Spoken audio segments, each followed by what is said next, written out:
Reliance પરિવારના અનંત અંબાણી પોતાના જન્મદિવસ નિમિત્તે ભગવાન દ્વારકાધીશના દર્શન માટે પદયાત્રા કરી રહ્યા છે. અનંત અંબાણીની પદયાત્રાનો આજે બીજો દિવસ છે. તેમણે ગઈકાલે મધરાત્રે 3 વાગ્યે રિલાયન્સ ટાઉનશીપ વંતારાથી પદયાત્રાની શરૂઆત કરી હતી.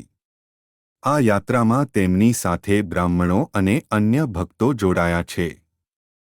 અનંત અંબાણી સામાન્ય નાગરિકોની જેમ લોકો સાથે સેલ્ફી લઈ રહ્યા છે અને જય દ્વારકાધીશના નારા લગાવી રહ્યા છે. જામનગર સહિત અનેક સ્થળોએ લોકો તેમના મળવા માટે રાહ જોઈ રહ્યા છે. અંબાણી પરિવાર ભગવાન દ્વારકાધીશમાં અપાર શ્રદ્ધા ધરાવે છે.